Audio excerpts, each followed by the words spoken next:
ad aprire la parola di Dio in Prima Giovanni capitolo 3.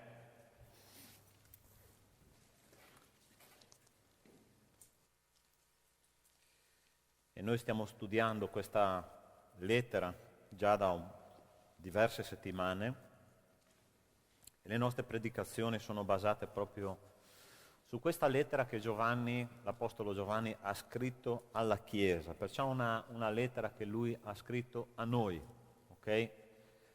E è una lettera molto forte perché tratta di temi forti ed è una lettera che porta anche molto conforto alla Chiesa.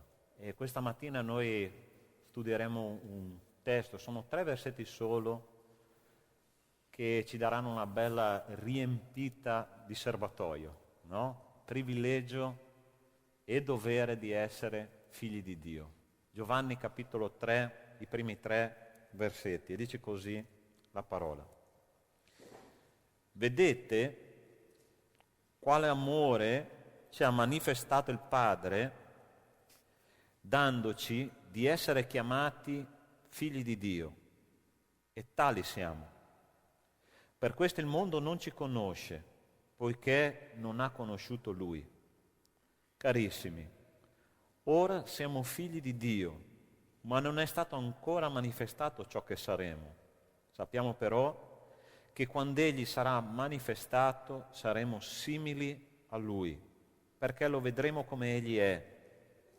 E chiunque ha questa speranza in Lui si purifica come Egli è puro. Bellissimo testo. Diritto e dovere di essere figli di Dio. Preghiamo che il Signore possa parlarci questa mattina.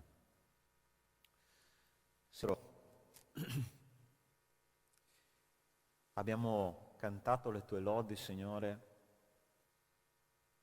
e c'è scritto nella tua parola che tu abiti in mezzo alle lodi del tuo popolo.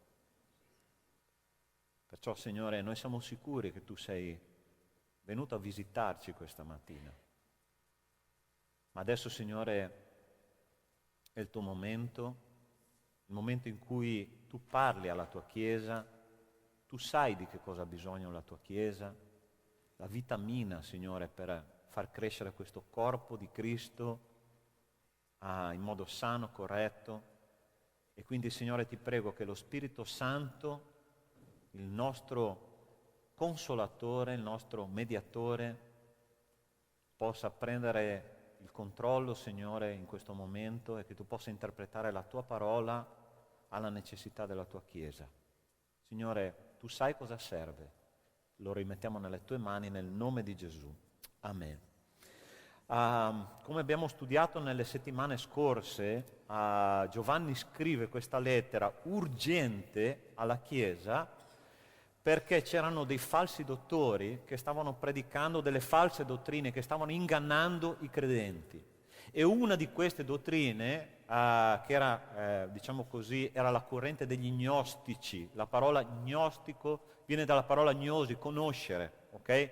Delle persone che pensavano che essere credenti significava avere delle rivelazioni particolari da parte di Dio, delle unzioni particolari da parte di Dio, fare delle predicazioni particolari da parte di Dio, e solo una casta privilegiata di questi falsi dottori poteva avere questo rapporto personale stretto e profondo con Dio. In poche parole, questi falsi dottori cercavano di creare 2 caste, la casta dei privilegiati vicino a Dio e la casta del povero popolo che non sapeva niente di Dio, che aveva bisogno di un mediatore, di un'interpretazione. Se c'è una cosa, fratelli, che i protestanti hanno fatto tanti errori nella storia, no? Forse tanti quanti i cattolici.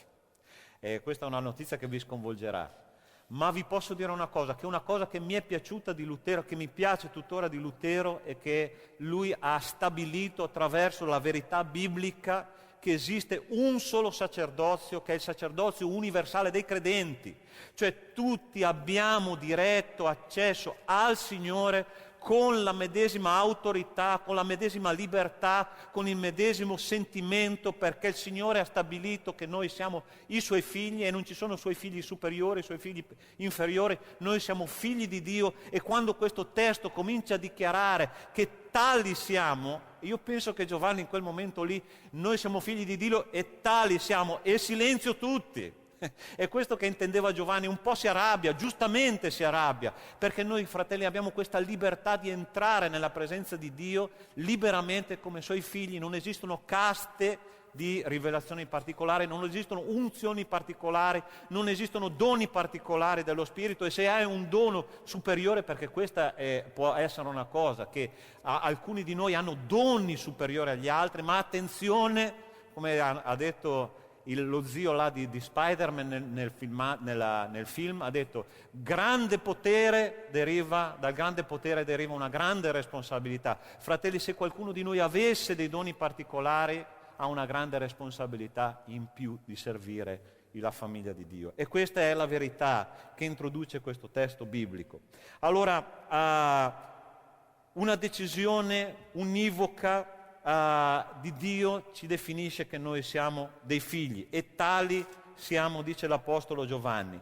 Il versetto numero 1 dice: vedete di quale amore ci ha manifestato il Padre, dandoci di essere chiamati figli di Dio, e tali siamo. Allora, in cosa consiste l'amore di Dio verso di noi? Punto numero 1: l'amore di Dio è manifesto in quanto Egli si è separato dal suo figlio naturale per poter acquistare una moltitudine di figli adottivi. Allora prova a pensare alla mente di Dio che com'è, ok? Io quando ho cominciato a leggere questo testo ho detto: Signore, farei io la stessa cosa con i miei figli. Cioè io mi separerei da mio figlio. Vivi insieme a me questo istante, ok Claudio, tu che hai un figlio. Vivi insieme a me questo istante. Nella mente di Dio mi separo da mio figlio, mando mio figlio a soffrire sulla terra, mando mio figlio a essere crocifisso per poter acquistare dei disgraziati che hanno bisogno della salvezza. Questa è la giustizia. Vi mettete un attimo nella mente di Dio. Questo è quello che ha fatto il Signore con noi. Lui si è separato dal suo figlio amato, quello che obbediva in tutto e per andare a prendere un popolo disobbediente, non certo carino, e la parola di Dio ci dice in Romani capitolo 5 che noi eravamo nemici. Dio si è separato da suo figlio, e quando suo figlio sulla croce, vi ricordate gli ultimi momenti quando ha detto: Dio mio, perché mi hai abbandonato? In quel momento lì il Signore si stava caricando di tutte le spazzature, di tutti i peccati dell'umanità, per fare che cosa? Per acquisire un popolo che oggi litiga, che oggi non porta seriamente la parola di Dio. Quando parlo del popolo di Dio non parlo solo della Chiesa di Treviso, parlo di tutto il popolo di Dio che esiste sulla faccia della terra. Un grande predicatore sudamericano, brasiliano, ha detto una frase molto interessante ultimamente, ha detto: negli ultimi 10 anni siamo cresciuti dal 10% come cristiani al quasi 40%, ma io penso che il 30% di questi, almeno il 30%, non siano in realtà cristiani, perché predicano un altro Evangelo. E fratelli, io quando vedo cosa sta succedendo nel mondo evangelico penso che sia proprio così, ma il Signore ha dato la sua vita per me e per te affinché noi potessimo essere veramente figli di Dio, predicando il vero Evangelo, predicando la vera strategia della grazia per l'umanità. E questo è il primo punto: amore di Dio è manifesto in quanto Egli si è separato dal suo figlio naturale per poter acquistare una moltitudine di figli adottivi. Sai che è interessante questa dottrina dell'adozione? Perché c'era una legislazione romana al tempo di Gesù e al tempo degli Apostoli, che un romano poteva rinnegare il figlio naturale, ma non poteva rinnegare un figlio adottivo. E sai cosa bisognava fare per acquisire un figlio adottivo? Tu andavi davanti a un giudice, dovevi fare un documento sigillato e controfirmato da 7 testimoni, ok? 7 testimoni che mettevano la loro firma, venivano messi 7 sigilli sul documento, e tu non potevi mai rinnegare il tuo figlio adottivo. potevi rinnegare il figlio naturale. La stessa tattica l'ha usata il Signore, facendo che cosa? Rinnegando per poco tempo, sì, suo figlio naturale che è Gesù e che ha obbedito in tutto per acquisire dei figli adottivi. Fratelli, la nostra adozione come figli di Dio, e io quando mi dicono che un figlio di Dio può perdere la salvezza mi vengono le canne della gola grossa. Perché il Signore ha messo 7 sigilli alla tua salvezza. Perché il Signore ti dà la sicurezza che quando tu entri a far parte della famiglia di Dio, tu non esci più di casa. E la tua salvezza è assicurata una volta per sempre. E tu la salvezza non la perdi. Lo Spirito Santo non esce. Come Dio può uscire dalla tua vita se ha dato la vita del suo figlio perché tu possa essere salvato? Tu puoi rinnegare tuo figlio. Tu prova a pensare solo per un attimo il tuo figlio naturale, biologico, prenderlo e buttarlo fuori di casa e cambiargli il nome perché tu non ne vuoi più sapere. Secondo te Dio fa questo?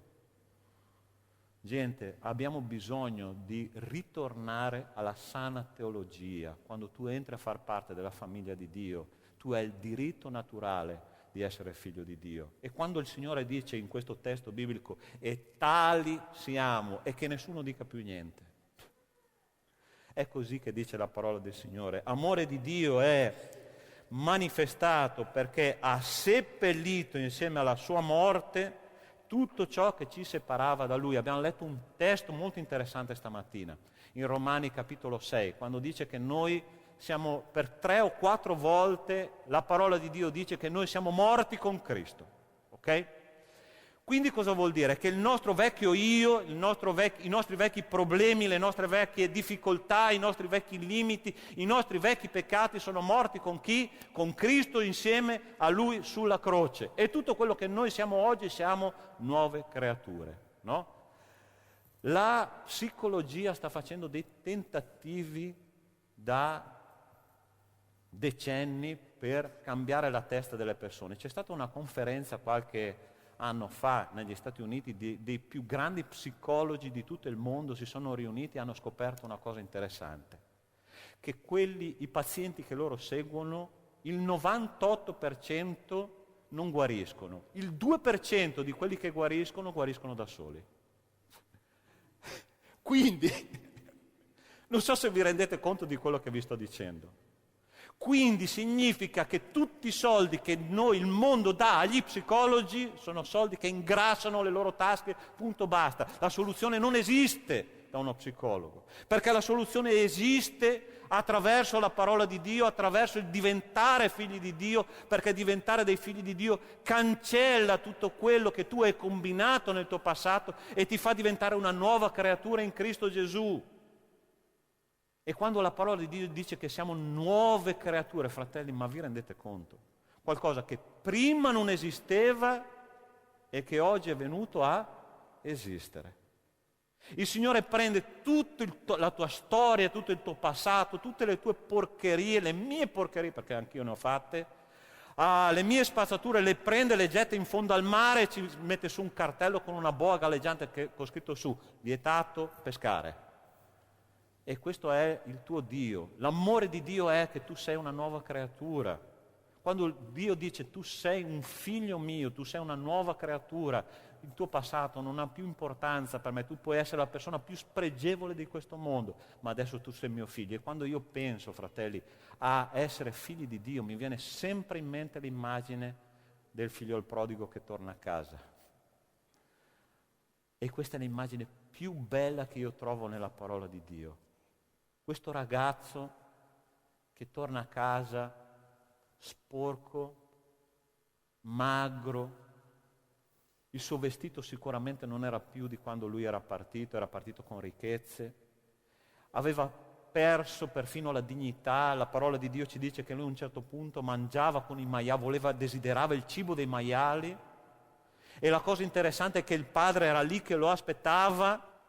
E quando lui stava per arrivare indietro, il padre è corso, ha abbracciato suo figlio e ha detto: venite, facciamo una festa. Questo è essere nuove creature. Fratelli, il vecchio uomo, pastore Alessandro, non esiste più. Alessandro, non pastore. Non esiste più. Il vecchio vostro uomo è stato cancellato attraverso l'amore di Dio. Dio ci ama per quello che noi siamo e non per quello che noi dovremmo essere. Lui non ci ama perché noi siamo intelligenti, bravi, buoni, perché noi non siamo niente di tutto questo. Lui ci ama perché attraverso il suo sacrificio noi siamo diventati suoi figli. Amore di Dio, terzo punto, è manifestato in quanto ci ha guariti da ogni ferita che ci impediva di essere ciò per cui siamo stati creati. Ve l'ho scritto anche sul bollettino, c'è una bella storia di un miracolo che è successo, un miracolo. Mi piacciono molti film sportivi che parlano anche di fatti veri, no? Nel 1980 c'è stata una squadra di hockey americana che è andata alle Olimpiadi. Era una squadra totalmente diversa dal solito, perché questo allenatore ha chiamato dei ragazzi, dei ragazzini, no? Dei dilettanti molto giovani. E da 4 Olimpiadi lo squadrone russo vinceva sempre la medaglia d'oro. Quindi potete immaginare, no? Dei ragazzini che avevano pochissima esperienza andare alle Olimpiadi e tutti loro avevano in testa altre robe, donne, gioco, divertimento, no? Ma l'allenatore aveva visto in loro qualcosa di diverso, ok? Ha detto, questi qua li chiamo io, adesso gli metto a posto la testa un po' come si deve. Lui gli ha fatto un allenamento durissimo, gli ha messo nella testa che loro potevano vincere le Olimpiadi e sapete cosa è successo? Che loro hanno vinto le Olimpiadi, hanno battuto lo squadrone russo, tant'è che dopo, alla fine delle Olimpiadi, hanno detto che questo è stato il miracolo sul ghiaccio, ok? Sapete perché loro sono riusciti a vincere questa medaglia d'oro? Semplicemente perché qualcuno ha creduto in loro. Semplicemente perché gli ha messo nella testa che loro potevano fare delle cose che neanche potevano immaginare di fare. Allora, io voglio tornare un attimo al momento in cui Gesù sceglie i 12 discepoli. Ok? Se voi doveste evangelizzare il mondo, se voi foste un generale di un esercito, chi scegliereste per andare a conquistare il mondo? Quelli che hanno le armi più potenti, quelli che hanno la capacità più alta di combattere, quelli che hanno visione della battaglia. E io quando comincio a vedere i personaggi che Gesù ha scelto per conquistare il mondo, dico, Signore,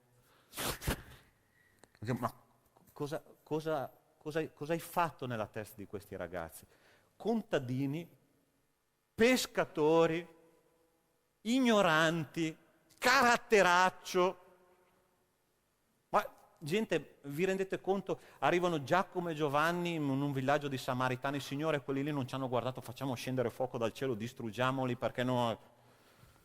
Dico, Signore, questi devono evangelizzare il mondo. Gesù li ha presi, li ha trasformati, gli ha dato un obiettivo, gli ha dato la sua natura, lo Spirito Santo dentro di loro. Loro si sono convinti attraverso la convinzione dello Spirito Santo che erano delle persone che erano amate da Dio. E gente, quando noi siamo consapevoli di essere amati, noi ci riempiamo dell'amore di Dio e riusciamo a dare amore agli altri, perché noi non possiamo dare quello di cui non siamo pieni, e quando lo Spirito Santo viene dentro di noi ci riempie e l'amore di Dio trabocca e noi possiamo fare cose straordinarie per il nostro Dio. Ma c'è una cosa interessante che noi dobbiamo fare. Sapete come si fa in tutte le squadre, sia di calcio che di hockey, che di qualsiasi squadra che si rispetti? Allora, guarda che non è fatto a caso la cosa, no? Generalmente il nome della squadra, sapete dove viene messo? Parte sinistra, che è la parte dove il cuore batte. Il nome del giocatore viene messo sulle... Guarda che questa è una comunicazione interessante. Tu devi avere il nome della tua squadra dentro nel tuo cuore e devi portare il tuo nome sulle...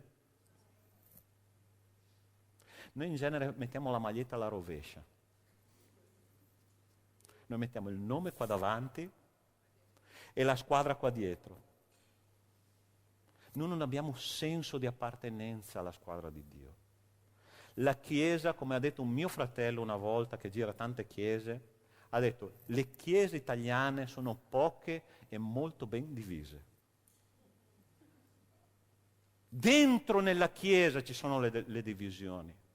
Dentro nella Chiesa ci sono le divisioni, perché noi non abbiamo cognizione che il nostro nome lo dobbiamo portare sulle spalle dietro e sul cuore dobbiamo portare il senso di appartenenza alla squadra di Dio. Io sono un servo, non sono nient'altro qua dentro. E devo portare questo simbolo sul mio cuore, devo portare questo simbolo come servo di Dio. E Gesù ha scelto di vivere gli ultimi momenti della sua vita facendo cosa? Servendo facendo la cosa più umile che può fare un essere umano, che è quella di lavare i piedi ai suoi discepoli. Fratelli, questo è il senso dell'amore di Dio. Dio ci ha preso, ci ha trasformato, ci ha reso delle persone vincenti, ma noi dobbiamo capire che il nostro senso di responsabilità è mettere tutto quello che noi siamo al servizio della squadra vincente. Fratelli, se noi vogliamo vincere, se noi vogliamo guadagnare anime, se noi vogliamo un ambiente dove noi ascoltiamo veramente la voce dello Spirito Santo, noi dobbiamo essere come quei ragazzi che sono andati alle Olimpiadi. Dobbiamo portare il nome della squadra sul cuore e il nostro nome sulle spalle. Questi ragazzi, è interessante, vai a vedere questo film che si chiama Miracle on Ice, Miracolo sul ghiaccio, no? C'è stato un momento in cui questi ragazzi sono scesi in campo e mentre perdevano una delle partite più importanti ridevano, scherzavano, guardavano le ragazze sugli spalti, progettavano di andare fuori alla sera, no? A un certo punto l'allenatore, ok, sì. Sapete cosa ha fatto? Finita la partita, il custode ha chiuso tutto, ha spento tutto, ha detto: dove state andando? Venite qua, non avete voluto lavorare prima? Lavoriamo adesso. E lui ha cominciato a fare patinare avanti e indietro, per tutta la notte, gente. Finché lui ha fatto una domanda, dopo ore che si allenavano, uno di questi ragazzi gli è venuto il barlume di quello che questo allenatore voleva insegnare è: allenatore, coach, io sono tal dei tali e faccio parte della squadra degli Stati Uniti d'America. Ok, andate pure a fare la doccia, avete capito cosa intendevo. A volte Dio ci manda, sapete come abbiamo pregato? Luisa, eri qua giovedì sera, giusto? Chi c'era ancora? Esther, ok? E Delma non c'è, ok. Dopo prendetevela con me se le preghiere vengono esaudite, ok? Ho detto: Signore, la nostra Chiesa ha bisogno di un risveglio. E la mia preghiera è stata questa: manda, se possibile, dei problemi che non possiamo affrontare, perché così impariamo a far parte di una squadra. Puoi dire amen a questa preghiera? No, ce ne sono diversi che non hanno detto amen. Gente, sto parlando seriamente. Dio ci ama tanto e questo amore noi lo dobbiamo riversare al di fuori. Perché è inutile che noi diciamo Signore, io ti amo, e poi ti metti il tuo fratello lì, la tua squadra lì, e tu sei lì che fai le cose per i fatti tuoi. Dobbiamo avere questo senso di squadra dentro di noi per conquistare la medaglia. Dio dice che noi siamo più che vincitori, quindi la medaglia ci appartiene, punto e basta. Ma è ovvio che noi dobbiamo lavorare perché questa medaglia arrivi. Le capacità il Signore ce le ha date.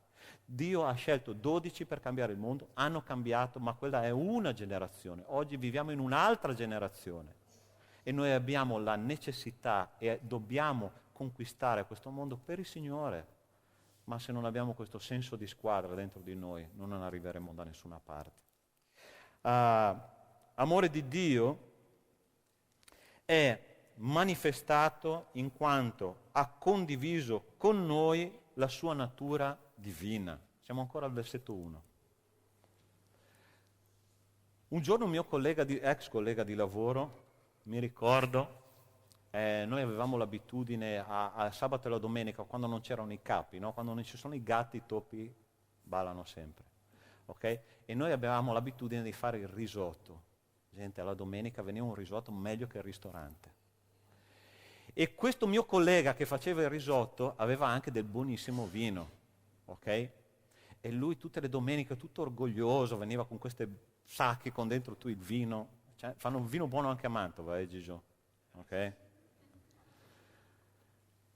Ma un giorno ha appeso questo sacchetto con le bottiglie sul suo armadietto, sulla maniglia del suo armadietto, lui ha aperto l'altro, non si è ricordato, queste bottiglie si sono rotte. Gente, un funerale forse sarebbe stato più allegro. Perché il liquido prezioso che alla domenica mattina andava bevuto insieme al risotto, che era un rito religioso, è andato disperso. Ok? Perché è una cosa santa. Gente, quando noi pensiamo che dentro il nostro contenitore è venuto a abitare il Signore, lo Spirito Santo di Dio, dovremmo temere di fare qualcosa per disperdere un pochino dello Spirito Santo che il Signore ci ha dato. Se c'è una creppa, dobbiamo preoccuparci. Se c'è qualcosa che non piace al Signore, dobbiamo liberarcene immediatamente, perché il Signore ci ha dato del suo Spirito dentro di noi. Sapete che noi non apparteniamo a noi stessi. Noi non apparteniamo a noi stessi, fratelli. C'è una frase di rito oggi tra i giovani, è il corpo è mio. Avete mai sentito questa frase? Ma tante volte ho sentito, gli studenti poi in particolare, ma c'è questo Dio, no? Il corpo è mio e faccio quello che voglio, gente. Allora, puoi fumare, puoi drogarti, puoi fare sesso, puoi fare questo, puoi fare l'altro, però non sei libero di raccogliere le conseguenze di quello che farai. Non sei libero. E poi Dio ancora il corpo è mio. Ma il corpo, fratello, non ti appartiene. Il tuo corpo non ti appartiene perché l'apostolo Paolo dice: presentate i vostri corpi in sacrificio vivente, santo, accettevole a Dio. Allora, quando noi riceviamo questo Spirito Santo dentro di noi, il corpo è quello che lo contiene, noi non possiamo trattare male il nostro corpo. E dobbiamo amare Dio attraverso il nostro corpo, e dobbiamo amare Dio attraverso la nostra anima, attraverso il nostro spirito. Tutto quello che noi siamo appartiene a Dio. Se Lui ci ha amato così, fratelli, dobbiamo restituire qualcosa a questo Dio qua che ha fatto tutto per noi. Allora, quando noi leggiamo questo testo biblico che dice: vedete quale amore Dio ci ha manifestato il Padre, dandoci di essere chiamati figli di Dio. Allora, questo amore è qualcosa di talmente grande, talmente forte, che noi dobbiamo restituirgli qualcosa. E poi passiamo al versetto 2, che dice: carissimi, ora siamo figli di Dio, ma non è stato ancora manifestato ciò che saremo. Sappiamo però che quando Egli sarà manifestato saremo simili a Lui, perché lo vedremo come Egli è. Allora, Giovanni non aveva ancora scritto l'Apocalisse. Capitolo 1 di Apocalisse, gli viene rivelato come Gesù è dopo la risurrezione. Allora lui prende uno spavento e prende uno shock vedendo Gesù risorto e rigenerato, che è pazzesca. Lui vede questo essere, no? Con le gambe come a bronzo infuocato, gli occhi bianchi, i capelli bianchi, fissando all'Apostolo Giovanni. Voi potete immaginare l'impressione, no? E lui dice la parola di Dio che cade a terra senza più sensi. Ma una cosa noi sappiamo da questo, che quando noi saremo come lui, vuol dire che avremo un corpo completamente nuovo che non soffre più. E so che qualcuno qua dentro nella sala dirà: non vedo l'ora. Io compreso. Ma ti do una brutta notizia. Sei pronto? Il tuo corpo, quando noi saremo simili a Gesù, non servirà per stare bene, servirà per servirlo. Perché noi serviremo per tutta l'eternità. Sapete che nell'eternità ci saranno solo due attività: la lode e adorazione e il servizio. Io non so te, io voglio stare nella biblioteca del Signore. Dove c'è scritto tu? Io voglio consultare tutta la sua enciclopedia. Jacqueline, vuoi fare lode là? Sì? Ok. Chi si prenota? Ma attenzione, non dormirai, non ci sarà bisogno di dormire. Allora, questo è già un po' meglio, no? Non dormirai non perché ti stancherai, ma tutto quello che noi faremo nell'eternità è perché saremo simili a Lui e perché noi dovremo servire e adorare. Le uniche due cose che faremo nell'eternità saranno queste. È per questo che ti verrà dato un corpo nuovo, ti verrà data un'anima nuova. Ciò che saremo è avere un'anima totalmente soddisfatta in una relazione tra noi e con Lui senza nessuna barriera. Fratelli, cos'è che oggi ci fa veramente male? Non avere una relazione intima, sana, né tra te e tua moglie, tra te e tuo marito, tra te e i tuoi figli, tra te e Dio. Tutto quello che Dio aveva pensato, perché noi siamo esseri relazionali, è stato rotto attraverso il peccato. Allora, un giorno, tutte queste relazioni verranno restaurate, no? E non ci sarà più bisogno di coprirsi. Sai, c'è una moda in casa mia, no? Io compro libri di nascosto. Walter ne sa qualcosa. È un brutto peccato, lo sto confessando davanti alla Chiesa. Ogni tanto, fratello, ma è una verità, entro, no, proprio, hai comprato? No. Un altro libro? Allora io ho imparato la tattica, no? Lo metto dentro, oppure lo ficco nella sacca, poi lo metto in libreria senza che nessuno se ne accorga. Un giorno ti confesserò quanti ne ho comprati. Ecco, lei fa... Ecco. Fratelli, allora perché? No, ma questa è una sciocchezza. Questa è una sciocchezza, ma questo indica... Voi potete immaginare Adamo ed Eva nel giardino dell'Eden, no? Marito di fronte alla moglie. E dice la parola di Dio che erano entrambi nudi e non ne avevano vergogna, ma non era solo una nudità fisica, era una nudità emozionale, psicologica, tutto era trasparente. Loro non avevano bisogno di nascondere niente. Perché? Perché era tutto perfetto come Dio aveva pensato. Tutti i litigi, tutte le difficoltà, tutte le cose nascoste non avranno più ragione di essere nell'eternità. Guarda, che liberazione, gente. Via la foglia di fico. Via la foglia di fico, non la vogliamo più. Vogliamo tornare a quello per cui noi siamo stati progettati all'inizio, no? Essere trasparenti, in comunione gli uni con gli altri, in comunione con Dio, gioendo della presenza gli uni degli altri, senza più nessun litigio. Fratelli, che meraviglia! Che meraviglia! Io aspetto questo momento. Purtroppo, fratelli, i culti delle chiese di oggi sono diventati più che cristocentrici, antropocentrici. Stai capendo quello che ti dico? L'uomo al centro del culto che si fa nelle chiese. Perché? Perché abbiamo dei bisogni insoddisfatti. E i grandi predicatori predicano sulla depressione, sull'angoscia, su questo, su quell'altro, su tutte le necessità dell'anima. E un giorno il Signore ci dice, se tu vivi l'eternità oggi nella tua chiesa e fai un culto cristocentrico, le tue necessità saranno soddisfatte e tu vivrai un pezzettino di eternità qua adesso.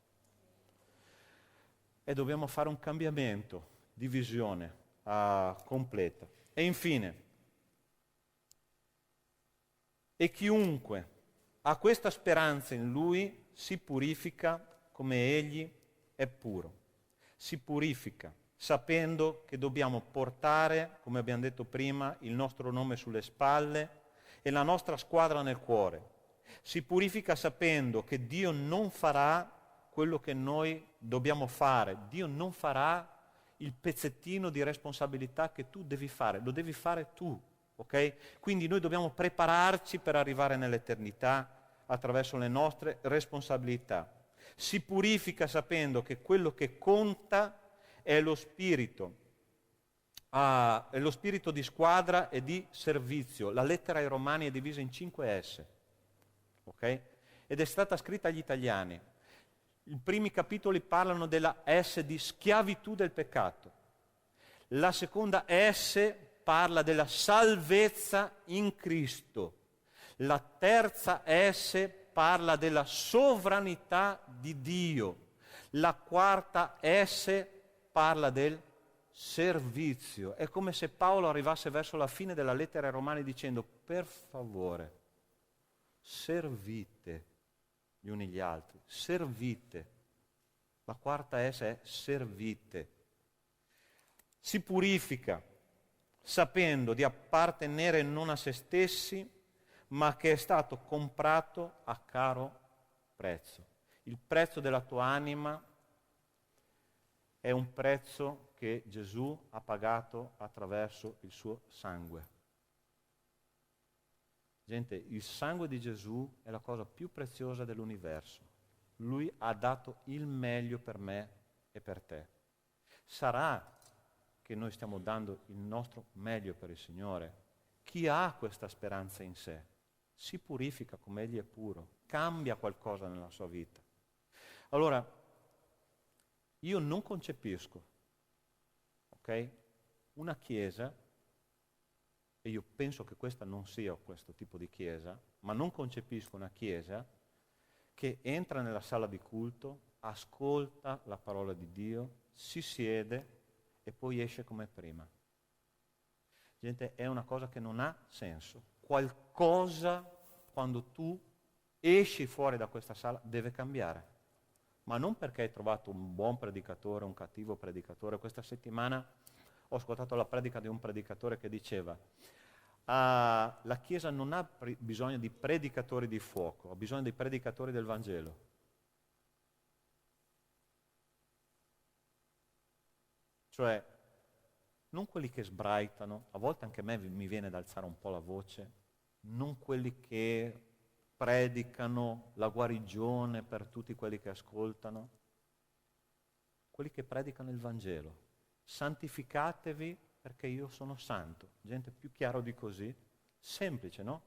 Cambia qualcosa perché se vuoi avvicinarti a me, se vuoi arrivare nell'eternità, preparato, devi santificarti. Questo è il messaggio del Vangelo, molto semplice, molto chiaro, ma difficile da praticare. Che il Signore possa benedirci. 3 versetti, una predicazione più semplice del solito, ma penso che il Signore ci abbia parlato questa mattina. Io voglio pregare perché questa Chiesa possa prepararsi a questo privilegio, no, di essere suoi figli, ma anche a questa responsabilità di essere suoi figli. Ricorda questa squadra di hockey su ghiaccio, no? Giovani, poca esperienza, ma un grande allenatore che ha messo nella loro testa quello che loro potevano veramente fare con le loro capacità. E quando guardo la nostra Chiesa, fratelli, io vedo un potenziale enorme, capacità da mettere a servizio del nostro Dio. Privilegio di essere figli di Dio, ma anche dovere di impiegare il nostro tempo e tutto quello che noi siamo per far vincere la nostra squadra. Questo è quello che dobbiamo fare. Vogliamo pregare insieme? Tu sei disposto a lavorare per la squadra del Signore? Sei disposto a vederti la medaglia sul petto? Dobbiamo lavorare insieme per la gloria del Signore. Chiudi i tuoi occhi.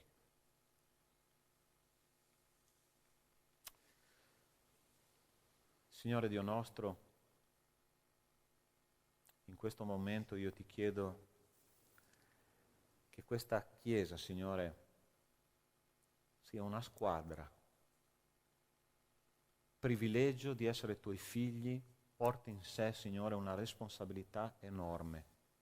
Come ha detto questo testo, chi ha questa speranza di entrare nell'eternità si purifica come Egli è puro. Tu ci hai amato di un modo, Signore, in un modo senza barriere, senza limiti. Aiutaci, Signore, ad abbandonare dei culti antropocentrici e a sviluppare dei culti cristocentrici, teocentrici. Te al centro di tutto, Signore. Signore, che noi possiamo vedere nei prossimi mesi e nei prossimi anni, Signore, veramente il risultato di quello che Tu farai attraverso di noi. Ti prego di usarci con potenza, con grazia e con misericordia, Signore, nel nome di Cristo Gesù. Amen. Invito già il gruppo di lode qua. E intanto che il gruppo di lode si prepara, allora da questa domenica, per tutte le domeniche, le ultime domeniche del mese, chiedo attenzione un attimo solo alla Chiesa, per favore. Questa chiesa l'ultima domenica del mese svilupperà, o meglio, diciamo così, è già un appuntamento fisso, ma noi vogliamo sottolineare che tutte le ultime domeniche del mese noi facciamo la raccolta di cibo secco e di prodotti per la casa e per l'igiene personale, perché vogliamo soddisfare le necessità delle famiglie che hanno necessità. Ok? Quindi voi nei vostri gruppi, responsabili dei gruppi, mandate sempre i messaggini in modo che noi la domenica possiamo raccogliere, rivolgetevi ai diaconi, a Astrid, a Jonas, Maria e Zenilda per raccogliere il cibo per le famiglie bisognose. Ok? E poi, non so se avete visto lì all'ingresso sul tavolino dove ci sono i bollettini.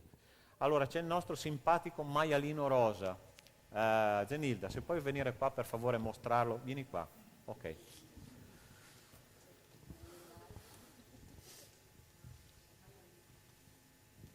Allora, questo è il nostro salvadanaio. Da oggi in poi, tutte le domeniche, questo salvadanaio sarà a disposizione per l'offerta di €1, ok? Ovviamente, se tu vuoi mettere qualcosa dentro di più, è ben accetto. Però, perché €1? Perché è semplice, perché è una cifra minima, ma se tutti contribuiamo con €1, io penso che noi possiamo fare una buona raccolta. Per cosa? Punto di domanda. Tutto quello che verrà raccolto in questo maialino sarà destinato per delle missioni, ok? La nostra è una chiesa missionaria per non essere una chiesa dimissionaria, ok? Missionari per non essere dimissionari. Quindi tutto quello che andrà a finire qua, il Gigio farà un conto a parte e poi nell'assemblea cominceremo a parlare di dove noi abbiamo intenzione di destinare queste offerte che sicuramente serviranno per tante cose. Per esempio, guardate fratelli, un missionario in Africa costa €30 al mese. Io penso che in una domenica noi facciamo mangiare una famiglia di missionari in Africa. Cioè è una cosa che se non lo facciamo è veramente vergognoso, ok? Ma penso che la Chiesa, già avendo questa visione missionaria, può veramente avere dei grandi obiettivi. Quindi, fratelli, là all'ingresso c'è questa raccolta che il Gigio metterà da parte per le missioni, ok? Quindi mettiamo là il nostro maialino e tutti quelli che possono venire qua possono anche andare là in fondo a mettere l'euro per sostenere le missioni. Grazie. A voi la parola.